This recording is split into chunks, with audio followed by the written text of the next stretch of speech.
On May 24th, 2024, a brand new train made its maiden voyage from Chicago to St. Paul, Minnesota via Milwaukee. This train would go on to almost double ridership projections in the first year. But there's one big caveat. The train wasn't really new at all. It runs on tracks that have existed for decades on a route that's been served by passenger trains for decades. The new train, called the Borealis, was actually just created by extending one trip of the already existing 7 times daily train between Chicago and Milwaukee a few hundred miles further northwest. It was a great step, but there was hardly anything new about it. But it still took 10 years of planning and hard-fought advocacy to get this train running. In Europe, this kind of thing probably would take just a couple years, if that. When it costs about 2 to 3 times as much, takes about 3 to 4 times as long, and we generally end up with a worse end product than we see in other parts of the world, it's only natural to ask, why? Why does it take 10 or 15 years to get a slow once or twice daily train running when the tracks are usually already there? With Amtrak's consistently record-breaking ridership and smash-hit new lines like the Borealis, why does Amtrak still seem so slow to expand? Today we try to answer those questions by looking at what I believe are the 3 biggest things standing in the way of passenger rail expansion in North America. In looking at the problems, I think the solutions start to become pretty clear. Keep watching to the end to find out what those things are, because I'm sure many of us agree. We desperately need more options in North America besides a duopoly of driving and flying. If this is your first time, hi, my name is Keith. I make videos about how we can make our cities and transportation systems work for everybody. That includes a lot of videos that feature good ideas about how we can make these things better. But oftentimes, the hard part isn't coming up with ideas, it's actually getting those ideas done. And this video is the first in a series I'm making about how we can do that, how we can actually get transit projects built. Make sure you subscribe and hit the notification bell if you're interested in that kind of content. Also, shout out to the High Speed Rail Alliance, specifically Jordan and Rick, for helping me with parts of this video. There will be a link in the description for how you can get involved and see some of the other awesome work they're doing. Now let's get back to the video. To understand the first and arguably biggest reason why Amtrak isn't expanding like it should, we need to understand the dynamics at play on the tracks the trains will use. To do that, imagine you're an executive at a freight railroad company. You're under immense pressure from the board to increase profits just a little bit more than the executive before you. If you don't, you won't get paid as much, or worse, they'll find someone else who can. To make that happen, you'll probably just continue doing what freight railroad companies have done for decades now. Make sure every piece of equipment, every rail line, every engineer is being worked to the fullest extent possible through a process known as Precision Scheduled Railroading, or PSR. That means longer trains operated by smaller crews, focusing more on bulk materials that the trucking industry can't compete with, and making sure rails have trains running on them as much as possible with the smallest possible gaps between them. You won't prioritize speed. The trucking industry and air freight can have that market. And related to that, you probably won't prioritize huge capital projects like double-tracking single-tracked lines, or making sure railways stay in a good enough state of repair to allow trains to run at speeds of, say, 70 miles per hour plus. These things don't really benefit you, and if anything, they just detract from your bottom line. You want to maintain your complete freedom and ability to do these things at all costs. That's how freight rail has gotten to the point it is now, where 40 cents of every dollar it spends moving freight is just profit, and the median train length is more than a mile long. It's hard to see how they'll be able to push that even further to squeeze more short-term profit out of the system, but that's the focus of the industry right now. Now let's get even more specific. Imagine you're the Iowa Interstate Railroad. Iowa Interstate is a Class II or mid-sized railroad focusing on hauling the bulk materials that make up the bounty of the agricultural Midwest. Grain, ethanol, cement components, and so on. They own a key rail corridor linking the Illinois River Valley to the Mississippi River, and it just so happens to be the fastest way to link Chicago to Moline in the Quad Cities region, one of downstate Illinois' largest metro areas and the home of global ag and equipment giant John Deere. Naturally, locals have been pushing for passenger rail service to restart ever since it ended 48 years ago on New Year's Eve in 1978. But there are a few problems. These tracks are in a really bad shape. They have been ever since 1980, when the Rock Island Railroad liquidated its severely deteriorated assets after going bankrupt 3 times. The tracks work just fine for moving 1 or 2 slow freight trains a day, but they're not at all fit for moving hundreds of passengers a day. And if you're Iowa Interstate, you have pretty weak incentives to let passenger trains run on your tracks. Their business model doesn't depend on running fast trains, and they like the freedom of being able to park a train right in the middle of their main line during the day if need be. They also have never had to install, operate, and maintain a modern signal system to protect trains from hitting one another because it just wasn't all that necessary for the kind of stuff they do. Heck, they don't even have people on staff right now who can manage that kind of thing. But they do own the tracks, and that's a big deal. Federal law does state that passenger trains should always get priority over freight, but in practice, they know that's hardly ever enforced. Freight trains are Amtrak's biggest single source of delays. It happens every day, but the Department of Justice has only ever offered a slap-on-the-wrist fine twice to freight companies for delaying Amtrak in its 55-year history. Iowa Interstate has the leverage here as the host railroad. They can delay negotiations until the federal grant expires, which is soon, and it's already been extended once. But honestly, their concerns are pretty valid. They don't need a signal department, nor do they really want passengers running on their tracks and increasing their liability.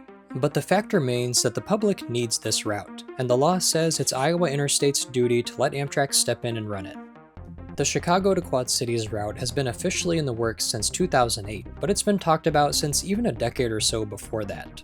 Negotiations with Iowa Interstate alone have taken almost 10 years now, and in 2023, state representatives and the local mayor even tried to get the Illinois Department of Transportation to elevate this case to the Federal Surface Transportation Board. That's one of the highest mechanisms to enforce passenger rail's right to priority over freight rail, and in 2024, those powers were almost invoked to get CSX, a massive Class 1 freight railroad, to allow passenger trains to run from New Orleans to Mobile.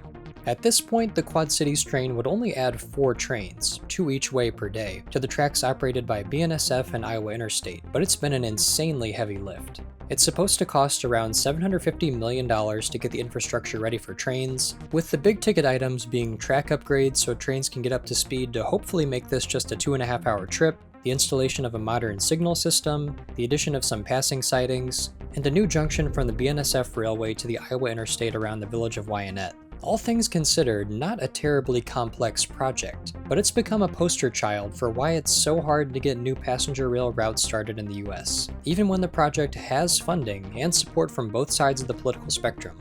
While there's certainly a lot of nuance to be added here, and it's something I'd like to cover in a video in this series, China has built more high-speed rail than the rest of the world combined in the time it's taken us to get trains that aren't high-speed running from Chicago to the western end of the state, a distance of 161 miles. The goals of freight and passenger rail are growing further and further apart with time. Unfortunately, there's really no other feasible way to get passenger trains running quickly and at a price that governments are willing to pay besides running Amtrak at speeds of 79 to 110 miles per hour on existing shared freight lines. None of Amtrak's 14 long-distance routes met what they consider to be a passable on-time performance in 2024, defined as 80% or more of passengers arriving at their destinations within 15 minutes of the scheduled time. 2/3 of state-supported routes, which are usually less than 750 miles, also failed this metric. New routes undergoing feasibility studies will have to consider these things, making them less likely to pencil out on paper. And for the reasons we looked at with the Quad Cities train, which is just one of many similar stories across the country, host freight railroads are already either weakly incentivized or actively hostile to allowing passenger trains on their tracks. This isn't to say that the model of shared freight and passenger rails can't work. In a sense, it does work, and it's worked even better in the past before changes in the freight rail industry made it so freight trains were longer than what can fit in a passing siding. There's also examples of big freight carriers cooperating really well with Amtrak. Just look at the huge corridor upgrade between Chicago and St. Louis, allowing the Lincoln service to hit 110 miles per hour for a good bit of the route. Trains still get delayed often. It wasn't a perfect project, but it showed that passenger upgrades can work to benefit the freight rail carrier too. We'll talk about some other strategies later. Before we move on to the second thing holding Amtrak back from expanding, just know that aligning the goals of freight and passenger rail takes money, real infrastructure, like double tracking, passing sidings, and lots of coordination between many levels of government. One of the coolest things about Amtrak potentially expanding is thinking about all the new places you can someday get to by train. And bringing your bike on the train with you can feel like a cheat code, like a best of both worlds. But if you want to do stuff like that, you need to find a bike that's convenient enough to lug onto the train with you. That's where this month's sponsor, Find the Right Bike, comes in. FindTheRight.bike is a completely free website that helps you find the type of bike that fits your needs through a super short 4-question quiz that asks you what's important to you in terms of biking. It uses that info to recommend a bike that's perfectly suited to your needs. They're also not affiliated with any specific bike seller, so you know you're getting the best recommendation possible. If you're looking to get a new bike this summer, or maybe ditch your car in favor of something a lot cheaper, Find the Right Bike even tells you how much money you'd save by driving less or just not buying a new car. Big thanks to Find the Right Bike for being the channel's first ever sponsor, and I'm honestly so happy to promote something that's so closely related to the ethos of my channel. The people behind the website also have a YouTube channel of their own called Chicago and Sue Bike, so go check them out too. Now let's talk about the second thing holding Amtrak back from expanding. Unfortunately, political will, for a variety of reasons, is heavily directed away from passenger rail as a transportation option, and is instead heavily focused on highway travel and air travel. That brings us to the second reason why Amtrak isn't expanding like it can, and should. To understand this, it helps to look at just how skewed federal funds are away from passenger rail. The fiscal year 2026 federal funding allocation for Amtrak was $2.43 billion, and the latest 2027 funding proposal actually will see a 13.5% decrease to $2.1 billion if that goes through. That's in addition to a sort of fiscal cliff Amtrak will face next year as Biden-era Infrastructure Investment and Jobs Act funds dry up. This all comes at a time when Amtrak has broken all-time annual ridership records 2 years in a row now. The federal budget for highways was about 30 times what Amtrak received in 2026. A total of $73 billion was allocated to states by the Federal Highway Administration. Air travel receives way more subsidies to keep it running, too.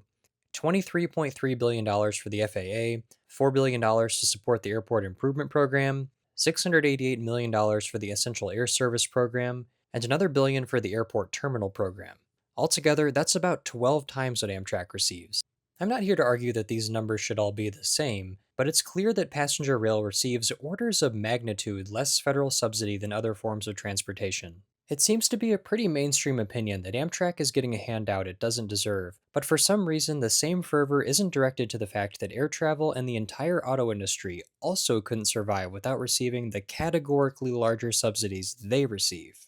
This data doesn't take into account the hundreds of billions collectively spent by individual states on highways and airports, and even then there's another discrepancy with passenger rail. One of Amtrak's 3 lines of business, their state-supported routes, are routes like the proposed Quad Cities train that have to be initiated, planned, and funded mostly by individual states. Some states prioritize providing passenger rail for their citizens, while some don't. On the whole, exactly half of all states contribute financially to running a state-supported route somewhere in their borders. Even states as politically different as California and Alabama both have at least one state-supported Amtrak route. This arrangement is why the proposed Quad Cities train doesn't go into Iowa, even though its natural endpoint would probably be the college town of Iowa City, some 60 miles further west. Iowa hasn't signaled any desire to support this service, so for now, the plan is to end it just east of the Mississippi. This is why local politics are another crucial piece of the larger conversation about political will for passenger rail. The sobering reality is that many states are not even willing to shift a few $1,000,000 of that immense highway bucket to passenger rail. Take the Heartland Flyer that connects Fort Worth, Texas and Oklahoma City once daily, for example. Texas pays $3.5 million, or about 0.06% the cost of the I-35 widening project in the state capital city, to keep the service running in tandem with Oklahoma each year. This is the lone intercity rail service funded by Texas, but the state as a whole is spending more than any other state to beef up its roadway network, with $85 billion of projects lined up for the next decade. Texas could fund the Heartland Flyer every year until the year 3654 for the cost of just one of those projects, the $5.7 billion Austin Highway Widening Project. And that's not even the biggest one. Despite that, this past year, Texas didn't approve their share of the funding for the Heartland Flyer to continue. The North Texas Council of Governments stepped in to cover that gap for 2026, but as of May 1st, it's official. The Heartland Flyer will stop running at the end of this year, if not sooner. Because of that, the Sooner State will soon lose its only rail connection, and despite it only running once a day and not being particularly fast, it's quite popular. The reality of these routes is that if we had more of them and we ran them more often, we wouldn't need to spend as much money widening highways, and we'd see other benefits in the process. In many states, these are the kinds of transportation funding trade-offs that, for whatever reason, are seen as impossible. It's the railway projects that are seen as wasteful spending. The question is, why is that the case? Why does it seem like public opinion turns so sharply against passenger rail? Well, first let's ask, is public opinion really that against it? Turns out it's not as much as you'd think given our skewed funding priorities. As part of a market survey for the now beleaguered Texas high-speed rail project, over 85% of people surveyed said they'd take the train if it made sense for them, with just 14% rejecting the idea outright and saying they'd never consider another option besides their own car. Support for passenger rail expansion nationally is also really high, with a Rail Passengers Association survey finding that 78% of Americans said that having a strong passenger rail network was an important national goal. It's even something that's broadly popular with both major political parties, with 95% of Democrats and 61% of Republicans showing support for passenger rail. It seems to be something that often becomes a political hot button issue, but if you get down to the core of it, the electorate seems to be more broadly in favor of rail than some politicians would like us to believe. And if you think about it, it should be broadly popular. The more left-leaning person would probably support the idea of the government investing in a public good that helps lift people out of poverty, and for a right-leaning person, you can appreciate the fact that investments in passenger rail actually provide some of the best return on investment dollar for dollar. To convince you of this would be beyond the scope of this video, but when you look at the facts, investing in rail is more fiscally responsible than runaway spending on highways. But even so, the ever-changing tide of political control often gums up the works of building passenger rail. This kind of back-and-forth change in political leadership is another reason why political will is never able to materialize around passenger rail. Building a rail network will always be a long game. It's a continuous, multi-year effort that needs sustained political support, and that's often hard to come by. The system is built to fund highways. Consider that the National Highway Trust Fund is fueled by the federal gas tax, which is theoretically intended to fund the $73 billion in yearly highway spending we talked about earlier. At this point, the gas tax only earns enough to cover about half of that. But states are always guaranteed highway funding year after year that is always equal to or greater than what they received the year before. I could get in the weeds way more, but I'll leave it at this. Highway funds are guaranteed, passenger rail funds have to be renegotiated year after year. We also can't leave out the fact that the oil, auto, and construction industries have huge lobbying capacity to influence policymakers to make sure highway funds are secure. Passenger rail just doesn't have big money interests backing it like highways and airplanes do. I witnessed just a tiny piece of this firsthand when helping lobby for the Illinois Transit Bill last year. The impact of lobbying by big money is very real. The last factor is a bit of a combination of everything we've talked about. A final boss, if you will. I think this problem actually holds the biggest part of the solution, too. To introduce it, let me start by saying this. The free market is great at providing many things. In the US in the 21st century, the free market is not great at building new rail corridors that aren't focused around the goals of freight rail. As we touched on earlier, freight rail companies have very weak incentives to do it, and with the amount of pressure they're under to decrease operating ratios and become ever more profitable in the short term, they're certainly not interested in undertaking costly capital projects to expand their reach to new markets. Brightline, of course, seems to be an outlier here. They're a private company building new dedicated passenger rail tracks, but even they could never get by without public funds from the outset. In Florida, the Miami Herald found that Brightline has received about $500 million of public money for tracks, stations, bridges, and train sets. Brightline West, which may well become the US's first true high-speed rail service, is still receiving $3 billion from the federal government out of the total $21.5 billion cost, a cost that has nearly doubled from the initial $12 billion price tag. As much as I truly wish this wasn't the case, the existing private rail operator model in the US under Brightline is struggling. It's not something other companies are chomping at the bit to copy. In the first quarter of 2024, Brightline spent $23 million more running its trains than it earned from ticket sales and other revenue. The company's $4 billion debt and lack of profitability have led to constant credit downgrades, and a real possibility that it will default on its loan repayments by 2027. Brightline's lack of initial success isn't because passenger rail is a bad investment, nor is it because private passenger rail can't work. The deck is just incredibly stacked against an upstart like Brightline. It's hard to even say with a straight face that what Brightline is doing isn't successful when more and more people keep choosing it. They don't enjoy nearly the same level of government subsidies that the auto and airline industries do, and are expected to shoulder most of the cost of building their own physical infrastructure necessary for running trains. And they're expected to be able to operate themselves solely from ticket revenue, while airlines and highways also don't do that, but don't get the same criticism. This is why it's incredibly difficult to get the private market to build new railroad tracks. When a state or region has an idea for a new rail service, they're basically on their own to get that service started, outside of some limited assistance and guidance from the federal government. And they'll get funding from the feds, sure, but the planning, engineering, design, and construction is all on the state or regional governments to get done. This is something Amtrak actually can't do for them. Take the Corridor ID program from the 2021 Bipartisan Infrastructure Law, for example. This was a great program that doled out $500,000 each to 69 intercity rail projects in the US to help advance the planning for each route. That truly is a great step, but if you dig a little bit deeper, this also illustrates part of the problem. All of these separate agencies are on the hook for orchestrating how to get that money spent. Some of them might choose to spend it on a feasibility study. Some further along projects might put it towards grant applications or service development, aka planning out how many trains would run and when. In a lot of cases, they'll spend the money contracting the planning work out to private contractors because they don't have the resources in-house to do it. Related to that, because we don't have one centralized agency that's constantly managing the delivery of new rail projects, we end up with a ton of duplicate startup costs for each new rail project. To illustrate this, let's look at the Quad Cities train project again. When planning and design work really ramps up, that work is going to be contracted out to a team who has to bear the startup cost of getting acquainted with the project and all the unique constraints that we talked about earlier. At the same time, there's another basically identical effort in central Illinois to revive passenger service from Chicago to Peoria, a metro area about the same size as the Quad Cities, about the same distance from Chicago, running on tracks owned by the same freight rail carrier with just about the same set of constraints. Really, the only difference is that it's about 5 years behind the Quad Cities project, and inevitably, when the Peoria route's time in the sun comes, they'll have to hire another consulting team for the planning and design work, which may or may not be the same one that did the work for the Quad Cities project.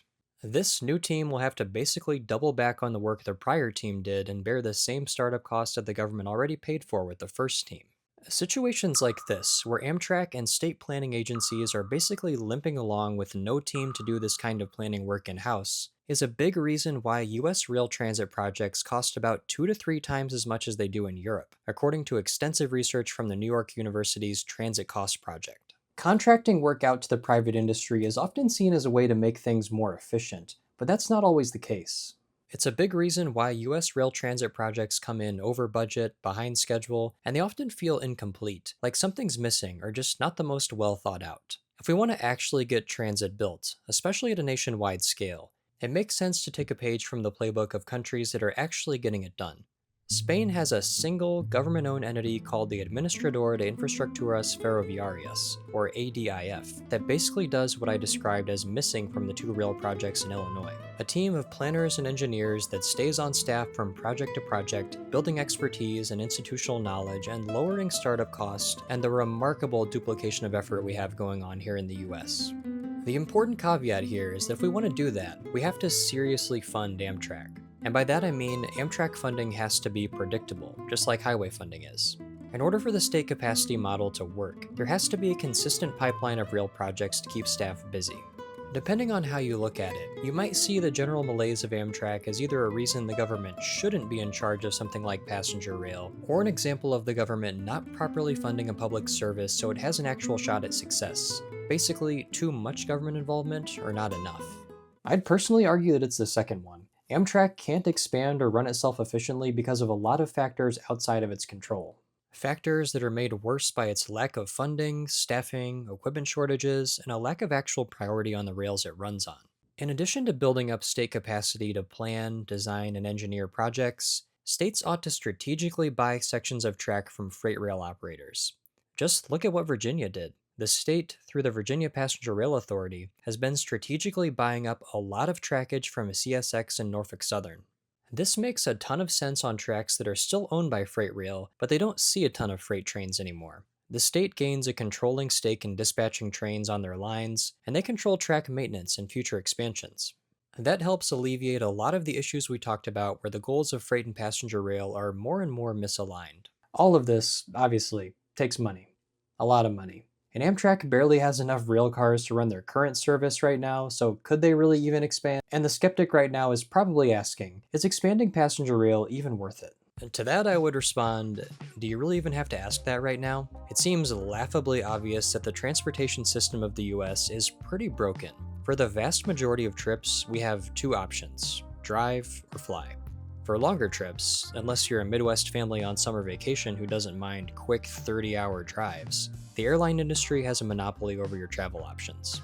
I made a video last summer about how we can use trains to make air travel better, and honestly, it seems like my critiques of air travel from a year ago are child's play in comparison to the chaos and sky-high costs of flying we've seen so far this year. And the fragility of our transportation system is on full display. More options, including Amtrak as a real competitor to driving and flying, just encourages a feedback loop that makes the entire system so much better. Hopefully this video calls out a few things getting in the way of that vision, and offers a path to how we can get there faster. Thank you so much for watching, and don't forget to subscribe so you don't miss future coverage on this topic. I also want to give a special shout out to my supporters here on YouTube and over on Patreon. Please consider joining up today to help me produce this kind of content that helps advocate for cities and transportation systems that work for the good of all people. And as always, thank you so much for watching.